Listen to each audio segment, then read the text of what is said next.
Welcome to The Criminologist, the podcast dedicated to educating and entertaining our listeners. We bring you subject matter experts from around the world and share the latest and greatest evidence-based practices and interventions to help individuals desist from a life of crime and delinquency. This podcast avoids stereotypes and biases in favor of the lived experiences of those we can best learn from. Now, please welcome the host of The Criminologist, Joseph Arvidsson. Hello, and welcome to episode 104 of the Criminologist podcast. Happy to have you all with us today. Keeping it stateside this week, so no need for your listener passports. Every once in a while, I interview a guest, and I can tell within a few seconds that we are kindred spirits. And this indeed was the case this week when I chatted with our next guest. Hopefully, a bit of that comes through in our conversation, from our TV crime drama to criminal justice vocational pipeline experiences to our philosophies as to a rolling stone not gathering career moss. That is, the importance of experiencing as many different positions as possible in your agency to avoid burnout and keep it fresh. Brenda Dietzman is the Chief Executive Officer of Wayfinder Consulting. Brenda is a passionate trainer who has more than 28 years of law enforcement and corrections experience. She provides evidence-based training solutions and inspiring presentations for individuals and organizational improvement.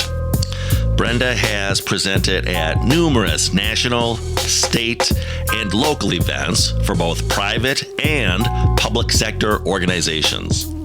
Her areas of expertise include resilience, generations, recruiting and retention, leadership, women in the workplace, ethics, and personal branding. We are all about growth and transitions and building one's human capital on this program. So I was eager to ask Brenda about her segue from law enforcement to corrections. Please enjoy my conversation with Brenda Dietzman, and I will see you all on the other side.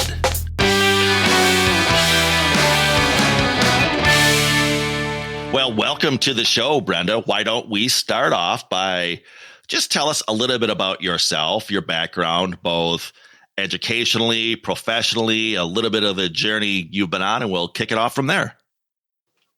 Oh, that's excellent, Joseph. First of all, thank you so much for having me on. I love the opportunity to get my version of the good news and the message out. So this is an incredible opportunity. So thank you so much. So a little bit about myself. I grew up in Wisconsin and made my way to Kansas for college and kind of ended up just staying. I had a 28-year career in law enforcement and corrections with the Sedgwick County Sheriff's Office in Wichita, Kansas. I went to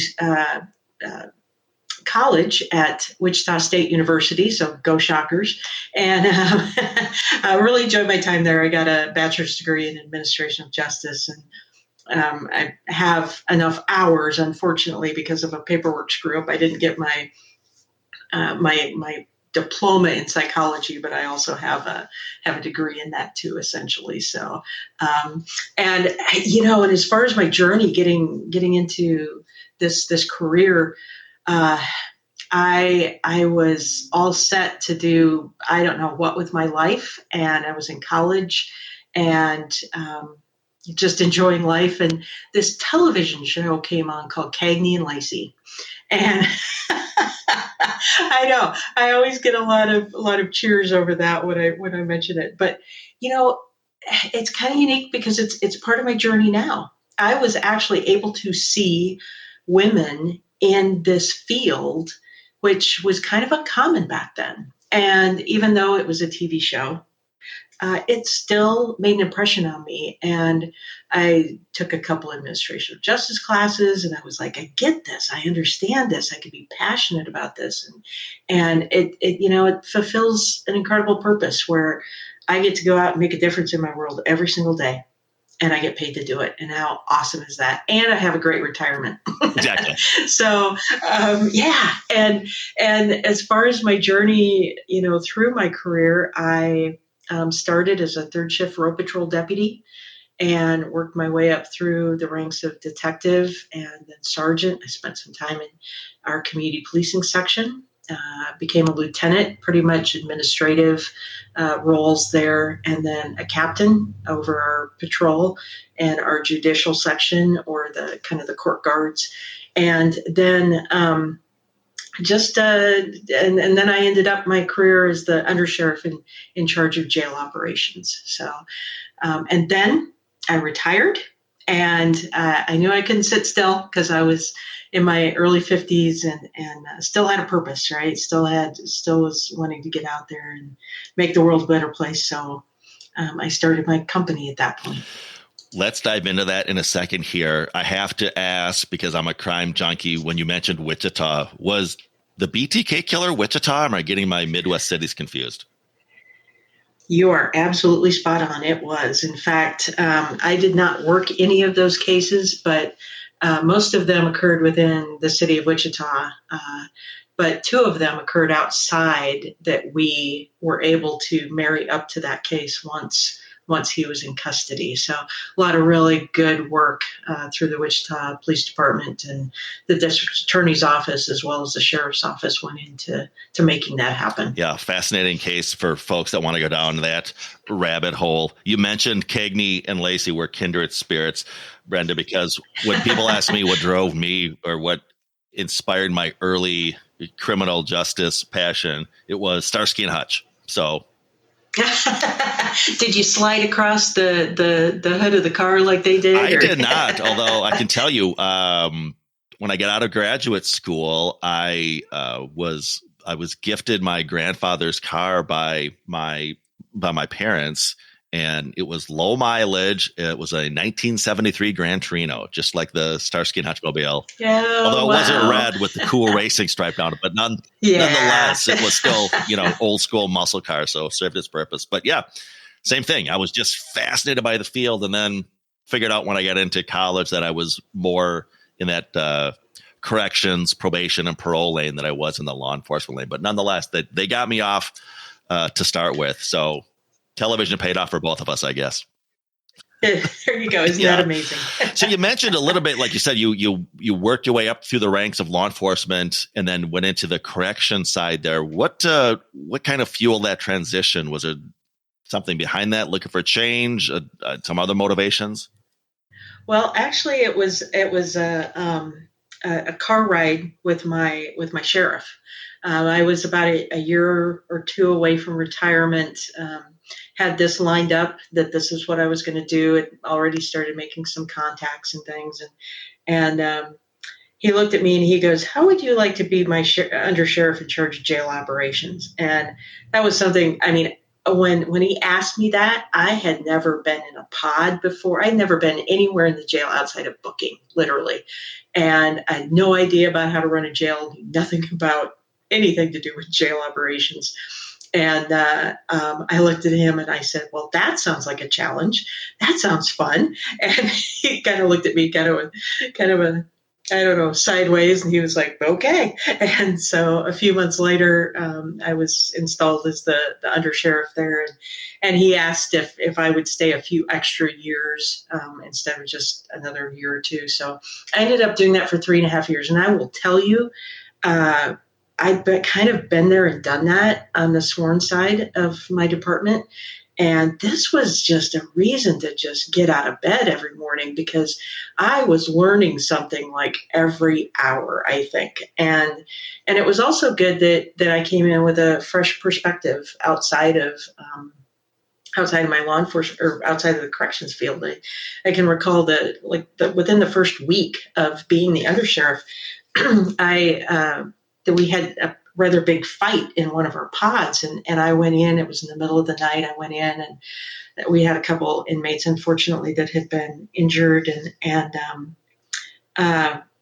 they had long socks, and they had put something in the sock, in the bottom of the sock, and they were using it as a weapon. And I looked at that and I said, why do we have long socks in the facility? And everybody who had been in corrections for most of their lives looked at me and they were like, oh, that's a good question. And it's just that different perspective. So that was kind of, I felt like I contributed something when I knew nothing about anything at that point, but had a lot of great people around me that helped me through that. So I am so thankful, because the number one reason that I'm thankful that I did that is because I have met the most incredible people, both in corrections, detention, probation, parole, and that's this whole corrections field, that they're just amazing human beings. So I count myself so lucky that I took that on, and the sheriff asked me. Of course, you're referencing the infamous lock in a sock that anybody who's in corrections knows all about the lock in the tube sock, right? The lock in the sock weapon. Yeah. There you go. And I appreciate that. Like you said, that ability to move around your agency, but really bring those different perspectives, which, as you cited there, really paid off. I do some university teaching, and I'm always telling my criminal justice undergrads, whether they want to get into law enforcement, corrections, probation, parole, one of the nice things about the field is just the diversity of opportunities, as you just cited. You weren't in a patrol car for 30 years, 20 years. You moved around, even from the sworn side to the correction side. And it's the same in, again, corrections, probation, or parole. You can go from writing pre-sentence investigations to working a general caseload to working a specialized DWI caseload, a specialized sex offender caseload, whatever you want. Again, so it really, I think, helps with that burnout and resiliency, which we're going to talk about later on in the interview. But yeah, one of the upsides is just, again, you can keep it fresh and move around a lot. Yeah. Yeah, I hope we get to chat a little bit about recruiting, because I do a lot of work in that. And one of the things that I say is that I had one employer for 28 plus years, but I had like 6 or 7 different jobs. And they were like totally different. I mean, it wasn't the same with just a different texture. I mean, it was different. About the only thing that followed me all the way through my career is that I carried a gun every day. And that's about the only thing that did, because there were so many different things I got to do. Right. We have an expression here in Minnesota reflective of making that decision to leave the security of the public sector and make that leap of faith to the private sector world. We call that breaking the golden handcuffs. So if people don't understand that, there's the security of government, in which we'll never become multimillionaires, but again, there's that long-term security. So whenever we hear a colleague talking about, I might leave my government job to go to the private sector, why would you break the golden handcuffs and make that switch? You alluded to this already a little bit, Brenda. It sounds like for you it was somewhat of a retirement thing, but nonetheless, talk about your decision and experience launching Wayfinder Consulting.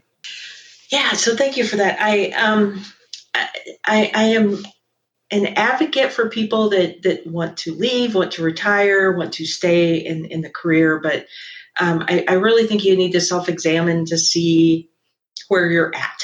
And 28 years is a short time compared to some people. And to some people, it's a rather long time. And for me, it was just really the right time. And it's interesting, when I go out, I do a lot of speaking gigs, and people will come up to me that are in their 50s, and they will look at me, and there's just fear in their eyes, right? And they look at me and they say, how did you know? How did you know when it was time to leave? And I was like, there were a lot of things that went into that. But for me, it was not a hard transition at all. I literally stopped work, went back to Wisconsin for Christmas, and came home, and I was retired. And I miss the people, obviously, still keep in contact with some of them. But I never have missed the job. So I think it's a self-awareness thing of when the right time to retire is. Exactly. And don't ever retire away from something, but retire to something, which I think is another thing that we need to think about when it comes to retirees. The whole idea and the whole concept behind Wayfinder Consulting, I like to go out. I like to do a lot of hiking. I'm a mountain person as opposed to a beach person. So the whole concept of wayfinding, I think, is something that I really love, and showing people the way to things.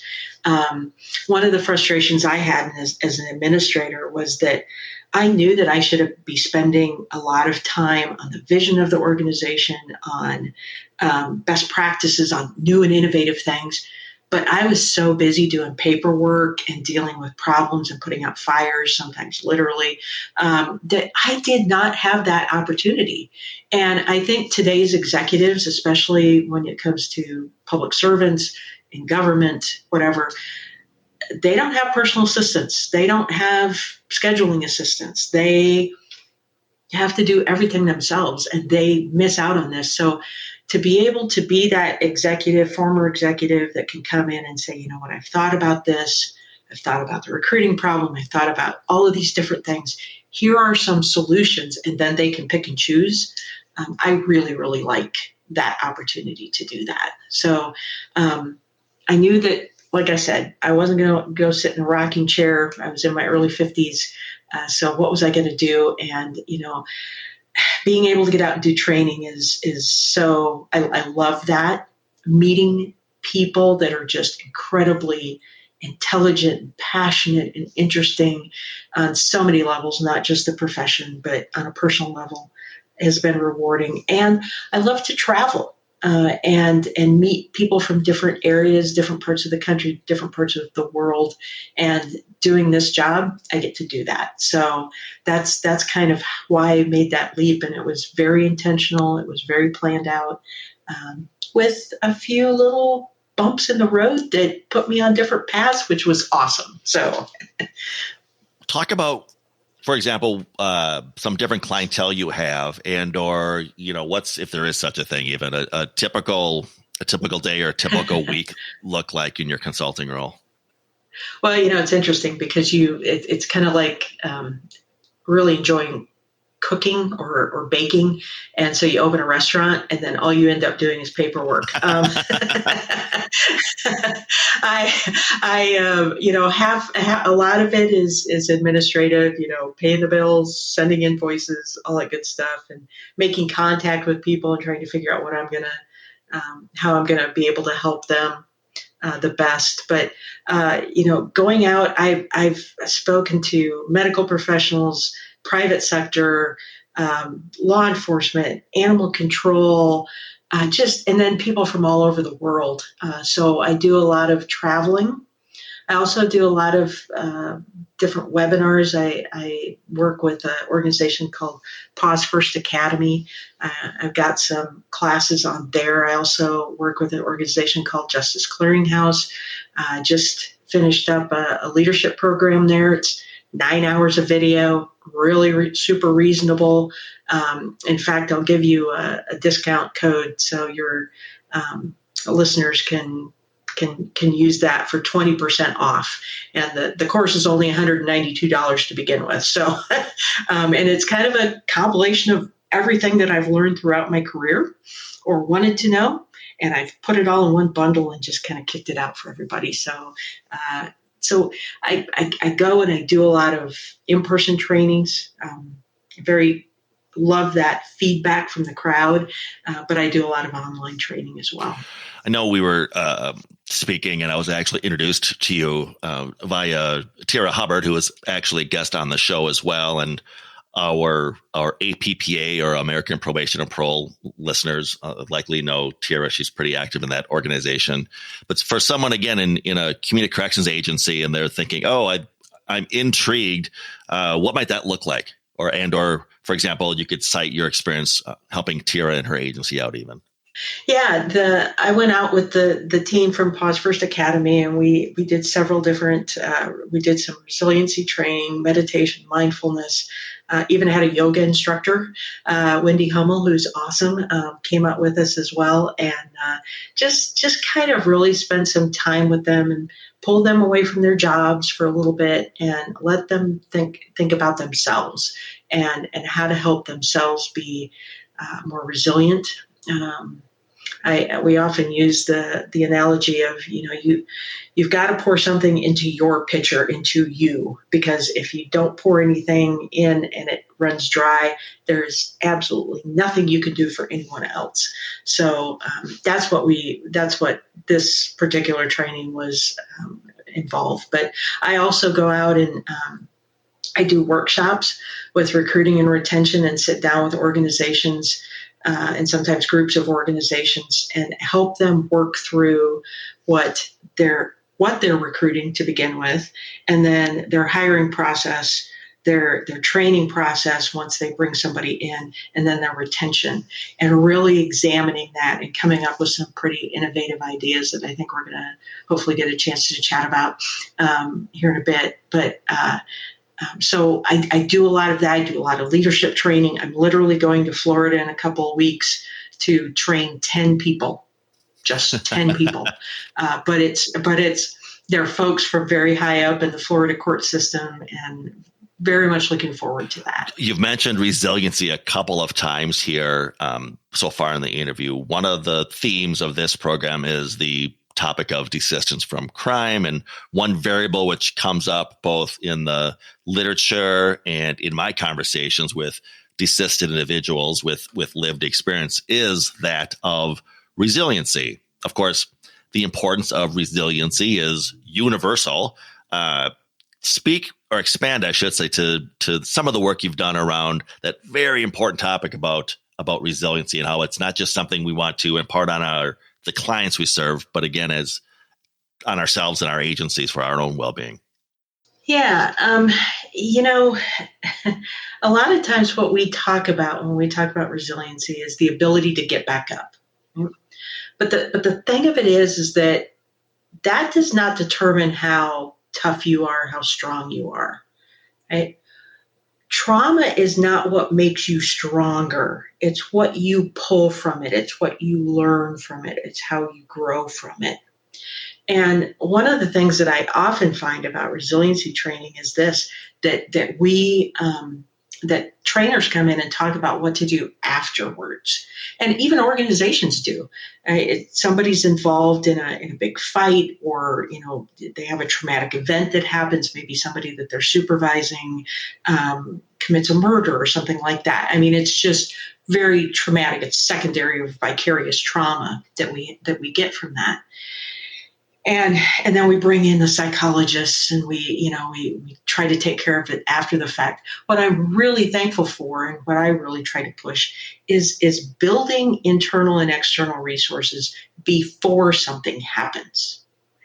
What does that look like? So physical resources, building our health, eating well, exercising, creating a financial plan so we're not worried about that. The spiritual side of it, and can be religious or not, but if you have faith is really, establishing that and growing that, or it might be a meditation and mindfulness practice or something along that lines. And then you also have some, like your social resources. So thinking about internal and external resources there, we have, your pets. We talked about that here a little bit ago. Your family, your friends, and growing those relationships. And one of the things that I'm kind of getting into now is not only because I base my talk on preparing for, coping with, and growing through adversity. But I think that's only half the story, because I don't want to just survive life. I want to thrive through life. I want to have that zest for life. So how do I develop that? And developing internal and external the resources, whether it's family, friends, a nice bank account that helps me be secure, a pet, my faith, good eating habits. what all of that does is it not only makes the hard times easier, it makes the good times even better, right? Because when I'm out in like Colorado on a hike and I'm at 10,000 feet, and if I'm not in shape physically, that is not going to be a fun time for me. I mean, it will be, right? Because it's better than other things. But if I'm huffing and puffing, it would be better if I was in shape. So it makes the good times better and it makes the bad times not so bad.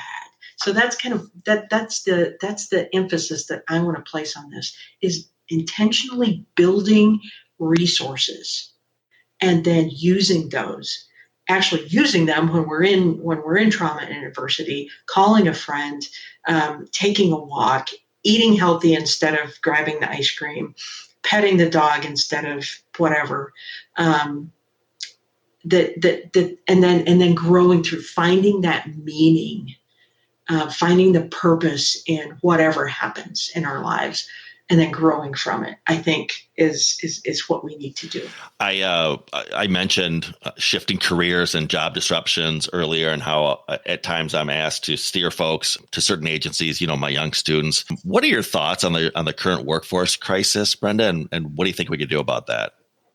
Oh, well, everybody's been talking about the Great Resignation, right? So we're losing people left and right. But I think in our career field and in law enforcement, and even somewhat in the medical field right now, is that there's something what I like to call the feeling of the great betrayal. In the past, law enforcement, corrections, medical field, I mean, we were the heroes. We were the ones that, people had good intentions, who thought we were just incredible human beings. But lately, it feels like, even though research doesn't back this up, it feels like we don't have the support of the general public anymore.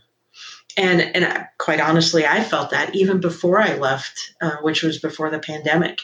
And with the medical field and people's, and I don't want to get into the pandemic and vaccines and things like that, but I mean, this is hard because people are absolutely on one side of the fence or the other, and just like with law enforcement, corrections, people are on one side of the fence or the other about whether they're ethical, good people or not, and so I think this is the first time in our profession in this country ever that there is a feeling that it is absolutely us versus them, that they don't like us.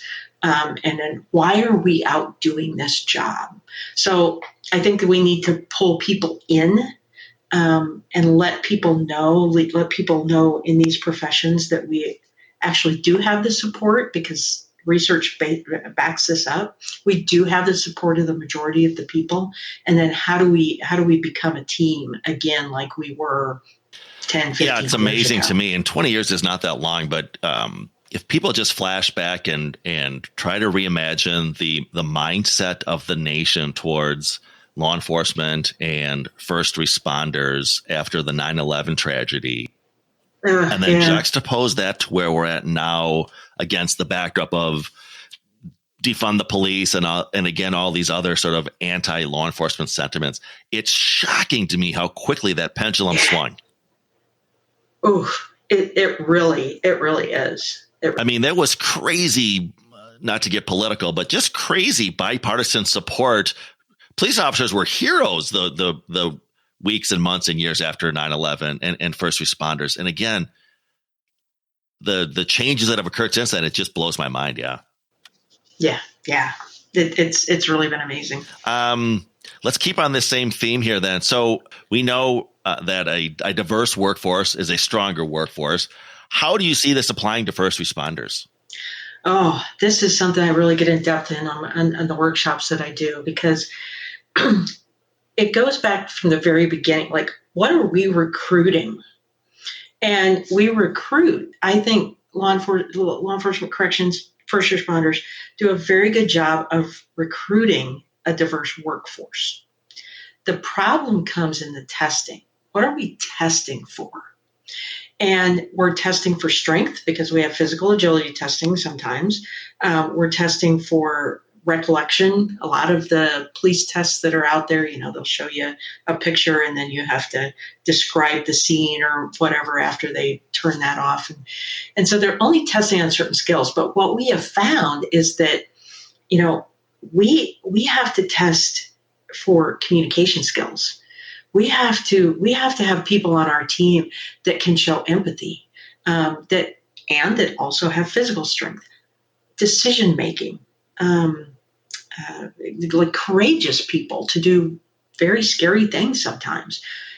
Absolutely, we've got to have resilient people, and we also have to have a team that looks like the people who we serve, but also what the community wants. And that's where I think a lot of the time gender can work with people's unconscious biases that they have, thinking that women are better communicators, that they're more empathetic, that all of that.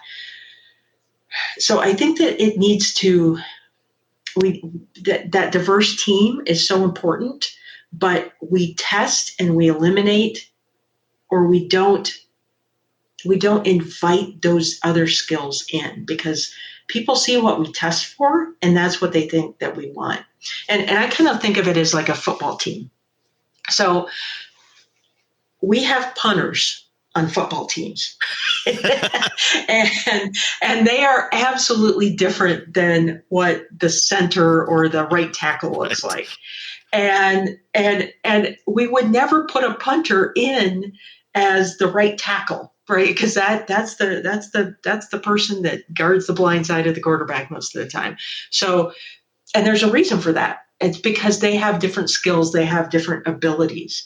And that is what we need to do in first responder world and in government in general, in my opinion, is that we need to recruit a football team with all of the different skills and let people, Jim Collins has got that great, that book, Good to Great, that says we need to get the right people on the right bus and in the right seat.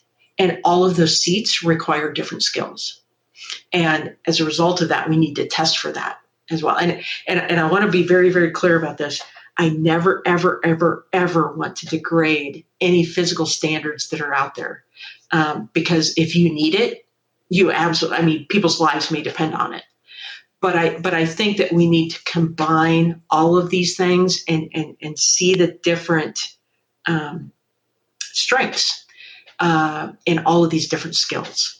That we need all of them, right? How many bean counters do we recruit? How many math students do we recruit? But yet we go into intelligent-led corrections and policing, and we have the need for crime analysts in and outside of jails and outside of, in probation and parole, and looking at trends. But do we recruit those people, or do we turn the right tackle into a crime analyst? My coworkers tease me that I'm the king of analogies, and I can tell I'm speaking with a kindred spirit here, Brenda. There you go, But I tell them, hey, they work, they land on people, and people retain that analogy. So, Hey, picking up on this theme a little bit, and you mentioned a bias earlier, and all of us, including me, guilty as charged. We all carry these biases, which really, I think, get to our perception or lack of perception of other individuals. As a baby boomer such as myself, I know now, again, I've been doing this 30 plus years, and we're bringing in these younger generations from they're not baby boomers, but X, Y, and Z. I can't even keep track of what they all are, but how would a baby boomer such as myself engage that younger generation in the workforce? Well, first of all, we've got to listen to them. They're very vocal.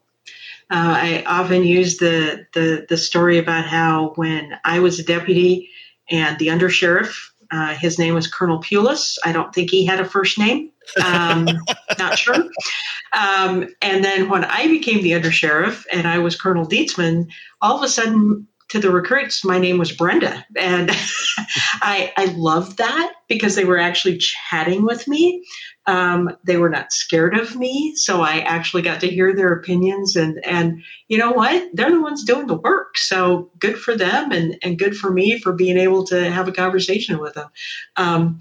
But it's startling. But we have to listen to them because they're old souls. The Gen Zers, which are 25 years of age and below right now, and the millennials, they were raised to have an opinion, and they can have it because of social media. There is no longer a filter, and they have the ability to get their voices out there. And now it's become a collective voice. And so they have so much more power than what I'm a Gen Xer, barely. I'm almost a baby boomer, but they have so much more power than what I ever did at that age. So first of all, we just need to listen to them. The next thing, we have to understand what motivates them, because it is very, very different than what motivated me.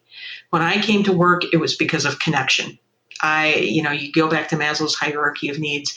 I had a job. I had healthcare. I knew where I was going to eat, sleep. I knew where I was going to eat, what I was going to eat.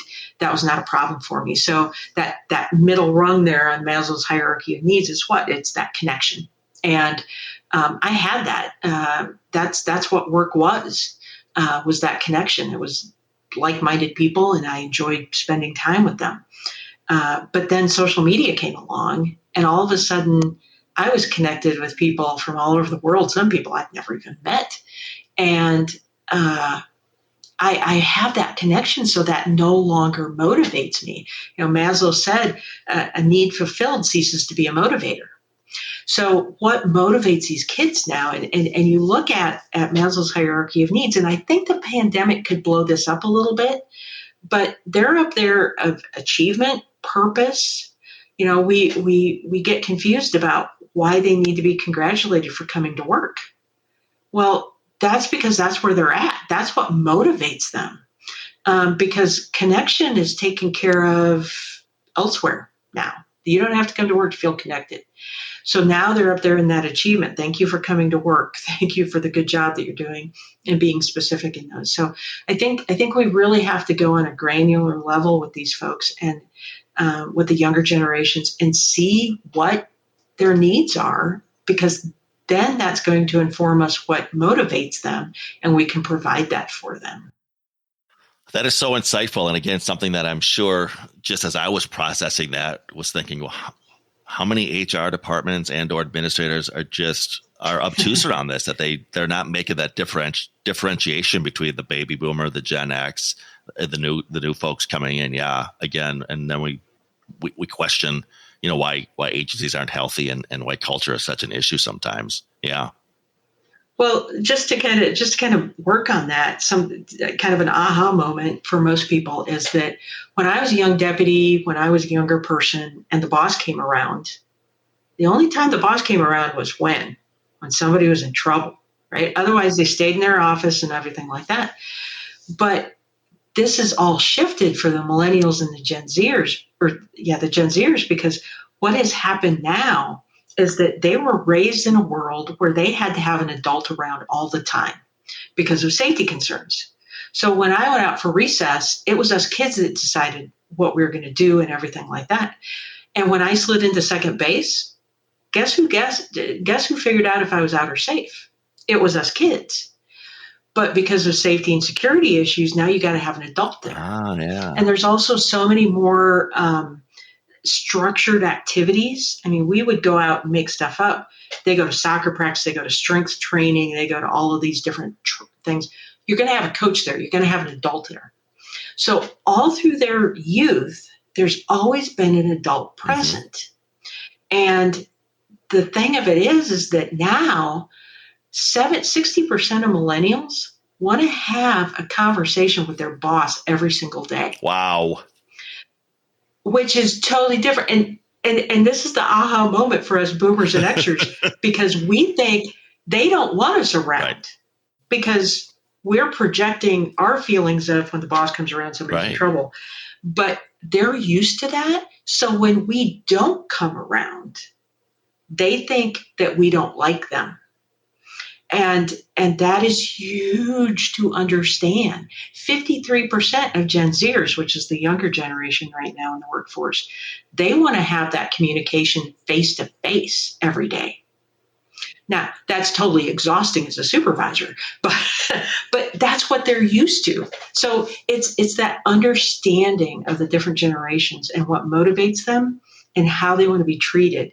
It's very important, because if they don't think that you don't like them, they're going to go somewhere and try to find somebody that does like them, because that's where they're at in that kind of that Maslow's hierarchy of things. Yeah, that is just, again, so insightful. I couldn't help when you were speaking to think about the era I grew up in, and I sometimes cannot believe I survived growing up in the 1970s, because we didn't wear seatbelts, we didn't wear bicycle helmets, we were unsupervised for 16 hours a day, or all weekend, and plus, as we all know, circling back to BTK, the 70s were the golden age of serial killers. So again, I'm amazed I survived the 70s, but to your point, I did it without that constant adult supervision. Just the stark contrast. It's just amazing. Yeah. Yeah. The adults and the younger generation are teammates now. They're not authority figure and underling. Yeah. Wow. I'm going to continue to go down this rabbit hole, Brenda. We have a diverse range of listeners here on the Criminologist podcast, including criminal justice professionals, administrators, and of course, hiring managers.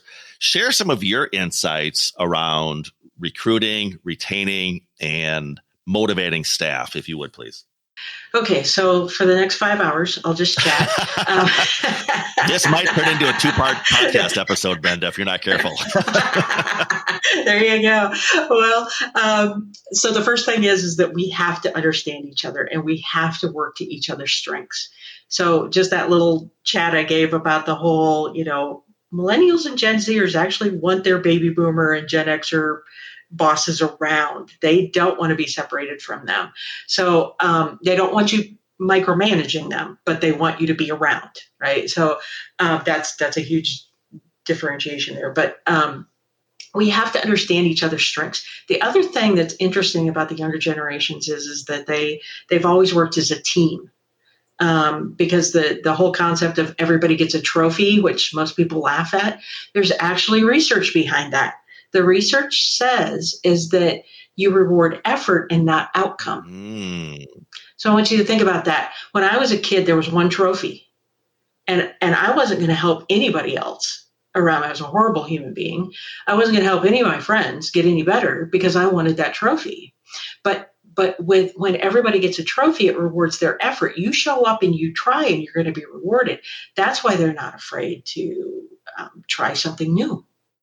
That's why they help each other. So when you put one person, if you put one Gen Zer in charge of a project, they're gonna flail a little bit maybe, because they are used to working in a team environment. So understanding each other and understanding what motivates them is huge. Another thing is to make your people's priorities your priorities. In this line of there's something might come up where you might have to call somebody in from their kid's birthday party, or on the weekend, or in the middle of the night, because somebody's done something that needs their expertise, or one of the clients that they're supervising or something. So they have to be brought in, and it's very inconvenient. But if you understand, first of all, what your people's priorities are in life, it could be a sports team, it could be family, it could be faith, whatever that is. If you understand those employees, and you honor those priorities as much as what you can, when you call and pull them away from those priorities, they're not going to be so reluctant about it, right? Because you've honored those priorities.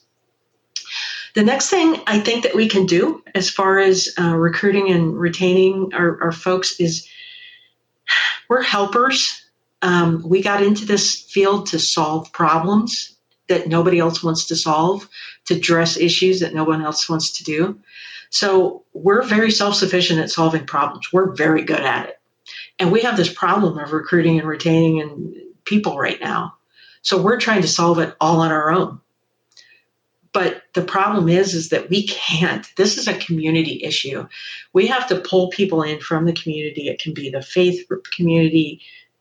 schools, I don't care who it is, and make it their problem, because it's going to end up being their problem. Because if we don't get good applicants in, if we don't get good people in, pretty soon the quality of our work is going to go down, and it's going to cause even a bigger rift between us and the public. So we need to make this their problem and make them understand that it's their problem. The other thing is that we're not advertising execs, we're not marketing geniuses, we're public servants. I don't know a lot of people who have become a corrections professional that came from the marketing world, and we're trying to come up with the scripts for our advertisements on television, and they're horrible. Stop it. Hire people that are good at this and understand marketing, understand what gets people's attention that are Gen Zers. How many people in your crowd knows that one of the biggest things that Gen Zers want is an employer that is less than 20 minutes away from their house? Right? So, just knowing those things, and we don't know those things, but marketing people do. Right. The other thing is that you alluded to this earlier, is the whole idea that, this is a field that we used to be drawn to because it was stable. You could keep it forever. You're not going to get laid off and everything like this. And it's a good government job. I can remember my dad talking about government jobs. But right now, we're competing against the private sector. This is not a career path anymore. This is a job, and we need to, first of all, we need to make it a career path, but we need to also look at about what the private sector is doing. So thinking about scheduling, right? Flexible schedules. What? We can't do that. Guess what? I did it in my jail, and it worked out really well. 4-day work weeks. I mean, this is the priorities of the younger generation, and this is what other people are giving them. Part-time positions for new parents. So often, somebody goes off, has a kid, they don't come back after maternity or paternity leave, and then when their kid grows up 3-4 years later, they're like, "Yeah, I'm done with this. Can I come back to work?" And we're like, "You have to go back through training again. You have to start all over again." But if we kept them part-time, how awesome would that be? And then remote work, we need to be looking at that, and benefits, and also ongoing training and career development. Absolutely essential. The younger generations not only want us to teach them how to do their jobs and how to be better at them, but they also want us to be a resource for financial, mental health care, and helping them become a whole person, not just career development. So, and there's a whole bunch of other, taking care of people, giving them the tools to grow their internal and external resources that I talked about earlier is so important. And the last thing that I would mention in this, and there's a lot of other things I could go into, but is quit admiring the problem. We sit here and we moan and groan about, we're 30% down, we're 20% down. Quit admiring the problem and do something. And if it doesn't work, move on. Don't just keep trying to do things that don't work. Find something that works and measure it so you know that it's working. But quit admiring that problem. I train evidence-based practices here, and at times, oftentimes, or sometimes I should say, when we're dealing with a particularly, let's just say, toxic crowd, which is usually, those officers that are just a couple of years from retirement, and they want nothing to do with learning a new skill or how to improve their craft. But the refrain that we get, which our heads always explode, is when they say, "Well, we've always done it this way."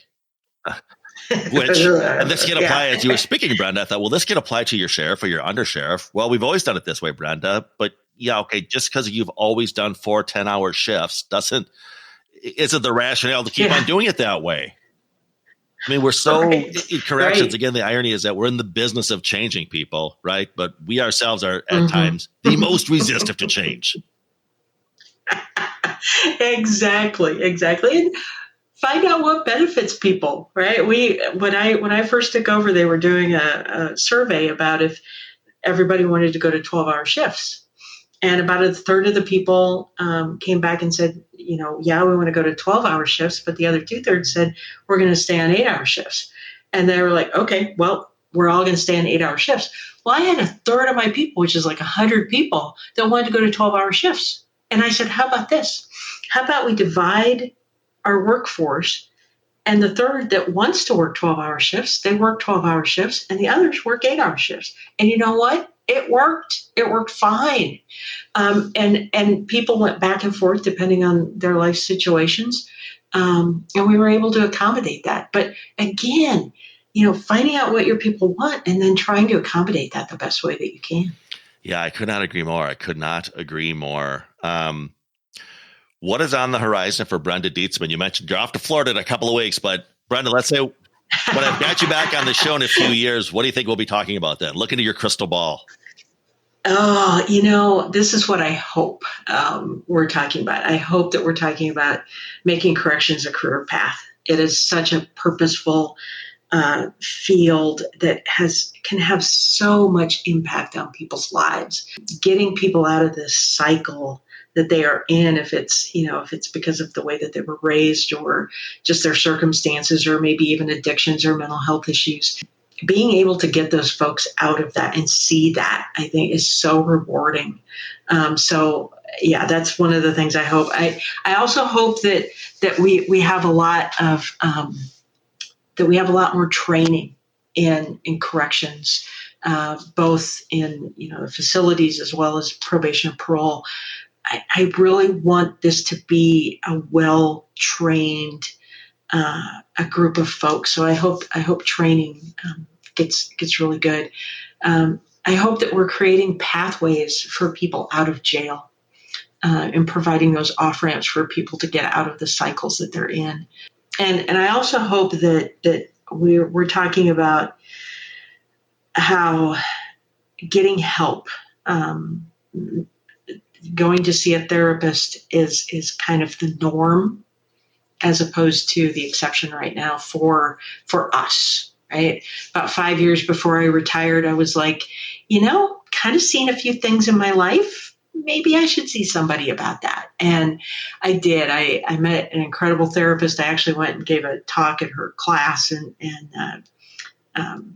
got to meet her and really felt a connection. And I've been seeing her ever since. I mean, we go to see the doctor once a year. We go to see the dentist twice a year. We go to see the eye doctor every year or so. And but the most complicated part of us, our brain, our mind, we think, we got that. Yeah. But, our heart feels a little bit off and we're running to the hospital. So that's what I want. And for personally, I hope we're talking about my book that I'm working on, and the continuing evolving different types of training that trying to do with the good folks out there that are actually doing the work. I want to continue to innovate. I want to continue to do some outside of the box thinking and get people thinking. I loved it when I would go into my detention command staff meetings with my captains, and I would come in and I'd have a little smirk on my face, and they'd look at me and they'd be like, "Oh, she's got an idea." And they were just, it became kind of a joke, but because I would bring up things and crazy ideas that I'd seen on television or I'd read about something that Google was doing or Facebook was doing or whatever. And I would come in and I'd be like, let's try this.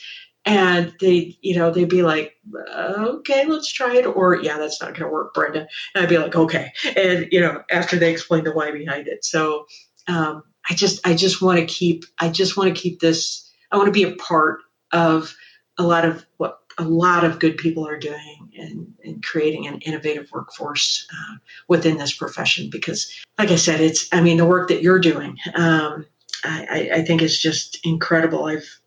Like I said, I've had the opportunity to listen to a couple of your podcasts, and we've got to keep doing these innovative things because there's a limited amount of people, there's a limited amount of money that we can spend on this. So let's be effective. I absolutely love your growth mindset, Brenda. And it's something the field really needs. And as you were speaking, I thought not so much a total rebranding, but like you said, draw folks into the profession by letting them know about the satisfaction that comes from it. Yes, there's the law enforcement component, the public safety component, the containment component in corrections, probation, or parole. But again, that satisfaction of turning someone's life around and seeing how you've steered them out of the criminal justice system and alter their criminal trajectory. I mean, that satisfaction is so much greater than, again, that the old school, trail them, nail them, and jail them type of approach. But if we advertise and say, this is what it's really all about, again, that feeling you get giving back like that, it's just great. There's an individual by the name of Stephen Mather. He's the kind of the father of our national park system here in the United States, and he fought long and hard to protect the Grand Canyon, Yosemite, some of these just incredible national parks that we have now that I have had the honor of enjoying so many of them. And somebody said something about him once that really hit me. It says that the good that he has done will know no end. Right? And that's how I feel about people in this field that work with one person, right, and change that one person's life or help that person change their lives. And as a result of that, their kids, their grandkids, their great-grandkids will benefit from them. So the work that corrections professionals do will know no end. Seriously. And I can't believe, it's just an incredible thought to think about the impact that you will have for generations. Wow, I love leaving it on a high note, and I can't think of a higher note to leave it on there, Brenda. We will have you back on the show, but in the meantime, thank you so much, Brenda Dietzman from Wayfinder Consulting. I will leave the links that we referenced in the show notes of this episode, so folks can just look on their phone or their tablet or whatever they downloaded it to get links to your consulting, and then any other nuggets of information that you would like to include for the good folks listening at home. Absolutely. That would be great. Thank you. All right. Enjoy Florida, Brenda, until we speak again. Absolutely. Thank you much, my friend. All right. Bye-bye. A sincere criminologist podcast thank you to Brenda Dietzman of Wayfinder Consulting. Until our paths cross again, Brenda, which I am confident they will, be well.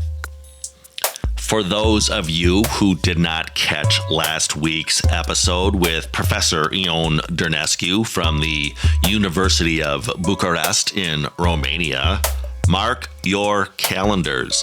May 15th, 2022. That is the date that registration will open for the second annual International Training School on Core Correctional Skills in Barcelona, Spain. You can join Ion and myself, as well as our keynote speaker this year, Fergus McNeil. Other great speakers lined up include the fantastic Sarah Lewis from the United Kingdom and head of Penal Reform Solutions. Sarah's been a guest on the show. Go back and check out that episode if you would like, as well as my interview with Fergus McNeil, for that matter.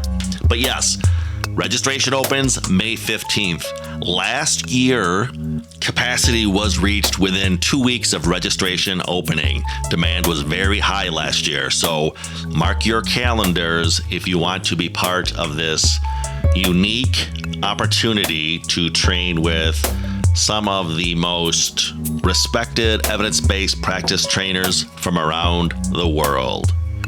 Back next week with a fresh episode. In the meantime, you may contact the show or reach out to us through our website, the Paragon Group, LLC.com, for training or presentations as to evidence-based practices, program design, or of course, the topic of desistance from crime. If you have questions or comments as to this podcast, feel free to contact the show via our email of thecriminologistpodcast@gmail.com. That's thecriminologistpodcast@gmail.com. Remember to follow us through our Facebook and Instagram pages at The Criminologist Podcast. New fun images are being added all the time to those feeds. You don't want to miss out. The Criminologist Media Group is on Twitter. You can follow us at Crim Media Group. That's CRIM Media Group. Go ahead and give us a follow. You may also connect with me, Joseph Arvidsson, on LinkedIn, and follow both the Criminologist Podcast and the Paragon Group on our LinkedIn pages. Hey, lastly, if you've not already done so, check out and subscribe to our YouTube channel, The Criminologist, for additional content as to the themes of this podcast. Merchandise is available. Reach out if you're interested. Be the first cool professional in your office to be sporting a criminologist pen, coffee mug, or refrigerator magnet. And if you believe in what we're doing on the program, if you're part of the movement, please spread the word. Tell a friend or a coworker or a colleague about us. Ask them to subscribe to the podcast. And of course, do so yourself if you've not already done so. And always remember, folks, there's no them, there's only us.